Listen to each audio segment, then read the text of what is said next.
श्री रामकृष्ण लीला प्रसंग स्वामी शारदानंद जी द्वारा लिखित पाठ संख्या 132। भावमुख अवस्था में भगवान श्री रामकृष्ण। चतुर्थ दृष्टांत। मणिमोहन की आत्मीय महिला की बात। श्री रामकृष्ण देव के संबंध में दूसरों की स्थिति तथा मनोवृत्ति को समझने के विषय में इस तरह के कितने ही दृष्टांत दिए जा सकते हैं। सिंदूरिया पट्टी के मल्लिक महोदय की बात पहले ही कही जा चुकी है। उनकी एक भक्तिमती आत्मीय महिला श्री रामकृष्ण देव के समीप आती जाती थीं। एक दिन उन्होंने आकर अत्यंत कातर भाव से कहा कि भगवान के ध्यान करते समय आंतरिक चिंताएं, किसी की बातें, किसी का चेहरा आदि मन में उदित होने के कारण चित्त अत्यंत विक्षिप्त होने लगता है। यह सुनते ही श्री रामकृष्ण देव उस महिला के भाव को जान गए। उन्हें यह विदित हो गया कि इस महिला का किसी के प्रति प्रेम है, जिसके चेहरे एवं बातों का उसे स्मरण होता रहता है। उन्होंने पूछा, किसके चेहरे की याद आती है? संसार में किसके प्रति तुम्हारा प्रेम है? उसने उत्तर दिया, एक छोटे भतीजे के प्रति, जिसका वे पालन पोषण कर रही हैं। श्री रामकृष्ण देव ने कहा, ठीक है, उसके लिए जो कुछ करती हो, अर्थात उसको नहलाते, भोजन कराते तथा उसके लिए और कुछ करते समय तुम उसे गोपाल समझकर उन कार्यों को किया करो, मानो गोपाल रूपी भगवान उसके भीतर विराजमान हैं। तुम उन्हें ही खिला पिला रही हो, कपड़े पहना रही हो, उन्हीं की सेवा कर रही हो। इसी भाव से यह सब करो। मनुष्य के लिए कर रही हो, यह क्यों सोचती हो? जैसा भाव वैसा लाभ। ऐसा सुना जाता है कि इस प्रकार करने के फलस्वरूप थोड़े ही दिनों के भीतर उस महिला की विशेष मानसिक उन्नति हुई थी, यहाँ तक कि उसे भाव समाधि भी हुई थी। श्री रामकृष्ण देव की रमणी जाति की सर्वविध मनोवृत्तियों को समझने की क्षमता। श्री रामकृष्ण देव का पुरुष शरीर होने के कारण उनके लिए पुरुषों के भाव को समझना संभव था, यह बात मानी जा सकती है, किंतु कोमलता, संतान वात्सल्य आदि मानसिक भावों के लिए भगवान ने जिनको पुरुषों की अपेक्षा एक अंग अधिक प्रदान किया है, उस रमणी जाति के समस्त भावों को श्री रामकृष्ण देव किस तरह ठीक ठीक समझ जाते थे, यह सोचकर हमारे आश्चर्य की सीमा नहीं रह जाती। उसका कारण, श्री रामकृष्ण देव की महिला भक्त कहा करती थीं, हमें ठाकुर के बारे में बहुधा यह धारणा नहीं होती थी कि वे पुरुष हैं।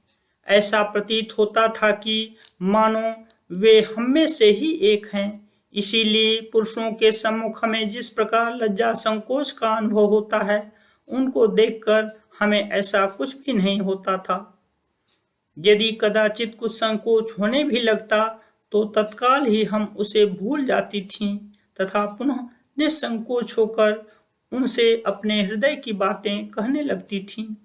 अपने को भगवान की सखी या दासी के रूप में दीर्घकाल तक चिंतन करने के कारण ही क्या श्री रामकृष्ण देव मैं पुरुष हूँ इस भाव को एकदम भूल गए थे। पतंजलि ने अपने योग सूत्र में कहा है, तुम्हारे चित्त से हिंसा वृत्ति की एकदम निवृत्ति हो जाने पर मनुष्य का तो कहना ही क्या, जगत में कोई भी सर्प, हिंस, सिंह आदि भी कभी तुमसे हिंसा नहीं करेंगे। तुम्हें देखकर उनके हृदय में कभी हिंसा वृत्ति का उदय नहीं होगा। हिंसा की तरह काम क्रोध आदि के संबंध में भी ऐसा ही समझना चाहिए। पुराणों में इस विषय में अनेक उदाहरण दिखाई देते हैं, यहाँ पर एक का उल्लेख करना ही पर्याप्त होगा। माया रहित निष्कलंक युवक सुखदेव जी भगवत भाव में अहरनिश निमग्न हो संसार को त्याग कर चले जा रहे हैं और उनके वृद्ध पिता व्यासदेव जी पुत्र माया से अंध बनकर कहाँ जा रहे हो, यह कहते हुए उनके पीछे पीछे दौड़े चले जा रहे हैं। माघ में सरोवर के तट पर वस्त्र त्याग कर अप्सराएं स्नान कर रही थीं। श्री सुखदेव जी को देखकर उनके मन में किंचित मात्र भी संकोच या लज्जा उत्पन्न नहीं हुई। वे जैसे स्नान कर रही थीं वैसे ही स्नान करती रहीं, किंतु वृद्ध व्यास देव के वहां उपस्थित होते ही सभी ने संकोचवश झट अपने शरीर को वस्त्र से ढक लिया। व्यासदेव सोचने लगी, बड़ी विचित्र बात है।